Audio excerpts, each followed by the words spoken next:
It's been a bit less than 70 years since the very first game was created, and a lot of things have happened since then. Evolutions of all sorts, new platforms, consoles, and gaming studios, better graphics, improved controls, and soundtracks that make you feel like you're in bed and ready to dream. Gaming has grown and evolved in so many different ways. A lot of them absolutely fantastic, while others not so much. And because they aren't, this one will be a bit different. I can't do this one sitting, because the AAA industry is a bit too big of a mess to sit for. And honestly, I need a good rant. So let's solve that, shall we? Games started out as a part of the entertainment industry, filling pubs and later on arcades as extra forms of entertainment. Then, companies like Atari, Sega, and Nintendo started creating consoles and games, and it started to grow a lot. Games went from squares and triangles in the early days to 8-bit pixel art on the Nintendo Entertainment System, low-poly 3D on the PlayStation 1, and insane PC-breaking graphics with Crysis 2. Games grew bigger and better and cooler and more immersive, but one thing remained the same across all this time: making the best games possible. Companies went from small studios to massive AAA corporations while doing just that, and building up a loyal and trusting fan base who were all waiting for the next installment of their favorite games. The gaming industry became a big business. Now, as the gaming industry grew into a billion-dollar industry, the goblins of the financial world, also known as the cult of John Ricciotello, came in to see what the best ways were to make money. In all traditional media, making the best thing will lead to the biggest success. Music earns the most when people love the song. Movies earn the most when it has a fantastic story and actors. And so, of course, game developers earn the most by making the best games.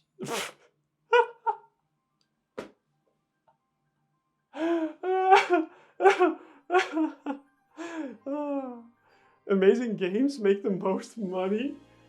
God, give me a break. How about you tell them the truth? Fine. It's not about making amazing games. Microtransactions, battle passes, and loot boxes are the name of the game. And everybody wants a piece. And who would blame them? Elden Ring is an amazing open world fantasy game and is praised as one of the best games of 2022. The game sold around 20 million copies in that year and has made at least $800 million. A year earlier, FIFA 21 made $1.6 billion from game sales within 1 year, while basically copy-pasting the exact same game as FIFA 20. While I understand that football has a massive fan base outside of hardcore gaming, the idea that a game made within less than a year and with barely any innovation or change from its predecessor earns twice the amount of a game that was seen as the best game of the year shows where the industry currently is. But we're only talking about actual game sales right now. There's another income for FIFA. Loot boxes are commonly referred to as gambling. And in some cases, such as CSGO, I could agree. Gambling inherently is something where you have a chance to win more money than you put in. And if you unbox one of those juicy knives, you get the big bucks. But in most games, the only part of gambling that you get is that the house always wins. Ultimate Team, a game mode in all of the sports games from EA, earned another $1.6 billion in the same time as FIFA 20 did, with FIFA being one of its biggest contributors. Ultimate Team is a game mode where you have to purchase packs using an incredibly hard to gain in-game currency or real money. Opening packs is super fun and can create amazing experiences when you get the player you've been desperately looking for. But it's not gambling, because unlike with poker or roulette, you don't have a chance to get your money back or make more. It's the hyper addictive part of gambling, but you will only spend more when you win. I'm not saying that microtransactions are all bad. I genuinely don't think skins are a negative thing. It's optional, it's not really addictive, and it can just be used as a way for players to show their love for a specific character. Battle passes, on the other hand, are just bad. You're telling me that I should pay to be incentivized to play a game I already bought more? Heck no! The battle passes usually are designed around taking a few hours out of your day at the minimum. I don't even have time for my gaming backlog. Do you really think I have time to grind on just one game like Call of Duty to get the best skin that you can only get when you finish the whole thing? I sure don't think so. There's also something that might go a bit unnoticed to most people, specifically in regards to multiplayer games. They are getting worse and worse. I'm not saying that there aren't still massive player counts, or that the games themselves don't necessarily do well, but a lot of things has made multiplayer games feel lackluster from my point of view. For example, the social aspect. When I was in my teens, whenever you join a lobby in, for example, Call of Duty, you'd be mixed with a bunch of randoms from all different skill levels and locations. Oftentimes, they would have their mics on, and you'd spend the next hours playing with them, bantering with them, and sometimes even making lifelong friends. Now, everybody hangs out on Discord instead. The lobbies are cleared and reset after each game, and so you don't get as much of an opportunity to really socialize with strangers who could potentially become your lifelong friends. And then there are the skill levels. In the past, lobbies you would join would consist of people above and below your skill level. It was all random, so each time you'd have fun because you could relax and take it easy while playing just for playing. Now, skill-based matchmaking is a part of every game, to the point where in most games, there is no relaxed game. Every game is sweaty and try-hard because you're up against people at your skill level or above. If you don't play seriously, you're gonna have a bad time. In ranked, this is great, because it's the experience that you're actively looking for. But it's also happening in a lot of normal modes, where it really shouldn't. Working conditions within the AAA industry is also becoming worse over time, with crunch culture and toxic work environments being massive issues across most big game companies. A survey from 2019 showed that 40% of developers work a minimum overtime of 20 hours a week. That's almost half the entire industry, and it's at least 20 hours of overtime. That could also be 30 or 40 hours in overtime in some cases. This has a massive impact on the workers in the industry. Naughty Dog is notorious for their crunch culture, to the point that 70% of the design team working on The Last of Us 2 didn't have any prior experience at Naughty Dog. So almost 3/4 of the design team was changed between Uncharted 4 and The Last of Us 2. Many ex-employees mentioned it being normal to work until 2 or 3 a.m. for months. The shift from focusing on making the best game possible to making the most money as possible is a horrible thing for the working environment and cultures within these companies. And I don't see that changing anytime soon. Let alone the layoffs happening as companies try to maximize profits, and how AI will contribute massively to that. There's also massive issues with sexism and sexual harassment and other toxic things happening very frequently at a lot of big game companies. But I don't think I could give any of these issues any justice by just talking about them for a few minutes within this video. Just know, it's bad. There's also something that has become a trend in the tech world overall for the past years. Ownership of the things you buy. When you went out to buy a game like F-Zero, for example, in 1998, you'd get a cartridge. And for as long as you have that cartridge, you'd be able to play the game. If you buy your favorite game on Steam now, you buy a license to play the game. You don't own the game. You just own the key to open the door. Until someone decides to change the lock by, for example, discontinuing the shop you bought it from. Good luck downloading the game you paid for. It's gone. Even physical copies now almost all function the same, with the disc for your PS5 game just being the key to download it. Some games have even been pulled from stores without any warning, and it is purely up to the developer whether they will just delist the sale or actually make it impossible to download. Unless, of course, you are a sailor of the 7 seas. So, microtransactions, battle passes, loot boxes, multiplayer lobbies, skill-based matchmaking, horrible working conditions, toxic work culture, despicable ownership practices, and a lot of other things that I have talked about in previous videos, such as horrible game design in open worlds and bugs being the norm instead of the exception in any big game release. The AAA industry isn't doing so hot, and it's spiraling further and further.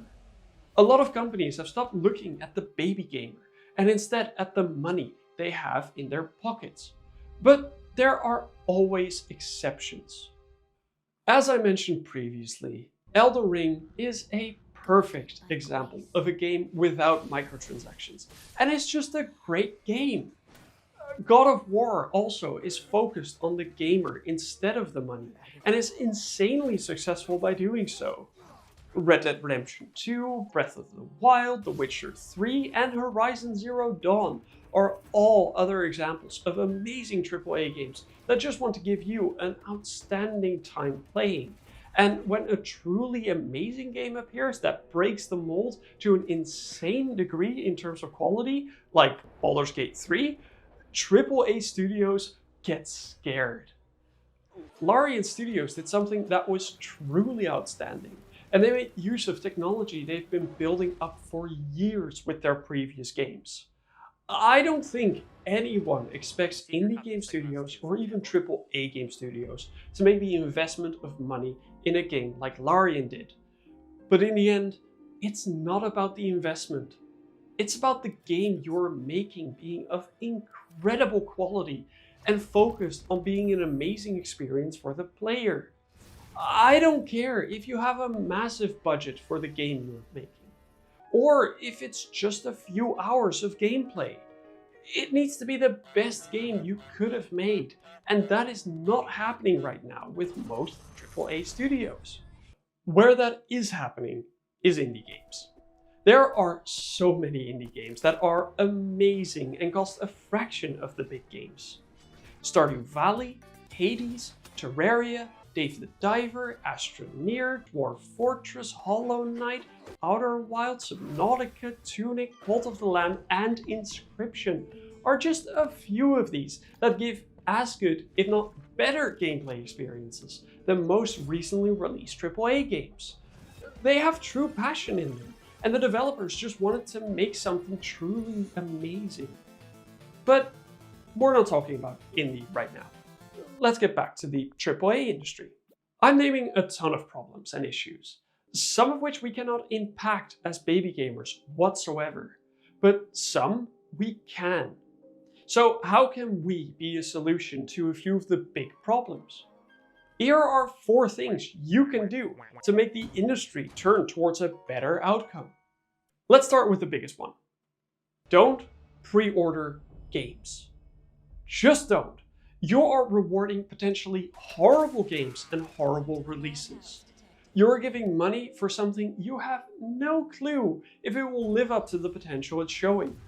The amount of overhyped games with horrible launches is staggering. No Man's Sky and Cyberpunk 2077 being easy examples. You can be as hyped as you want about the game. Hell, go ahead and be excited because you should. Just wait to buy it until the release day, or preferably even a few days later. The way you spent your money has a massive impact, and as a collective will shape the way games are made and released. The second part is to look at reviews before you buy a game. It's similar to not pre-ordering, but this also counts for games that are older. If you, for example, see IGN give a game something other than a 7, it's probably not a decent game. Not all reviews are equal, of course, but if you see a large majority praising a game, it's probably going to be a great game, and you should buy it, because that's number 3. Support the games that make a difference when you can by buying them. The more success amazing games have, the more it's going to push towards having successful, better games. Don't give money to games that are horrible so that they can do it again in the future. It's that easy. If all they care about is money, then let them know by not giving it to them if their games are not amazing. Last but not least, be vocal. And don't accept what comes out of the companies that you used to love. I loved Call of Duty growing up, and it's an easy example of a franchise that has become absolutely despicable with its recent releases. The same can be said for Pokemon. So write a review on their store page. Tell your friends not to buy these games that are clearly bad, and don't be afraid to be the voice of reason. It's more important than you think, and it really has an impact. I want to see the AAA industry go back to making games focused on amazing experiences, regardless of if it's a single-player game or a multiplayer one, grand open world or small environment, 1 million polygon graphics or low-budget pixel art. There is a lot to love, and we have a lot of power to help it improve. So I'm gonna try and do my part in pushing for that. Will you? Thank you so much for watching this video. I would really love to hear from you down in the comments below about how you feel about the AAA industry right now, and which indie game or not has struck you to be made with passion. I'd love to have a discussion about that.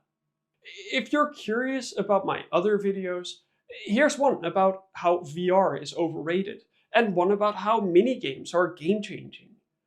Outside of that, again, thank you so much for watching this video, and hopefully, I'll see you in the next one. Cheers!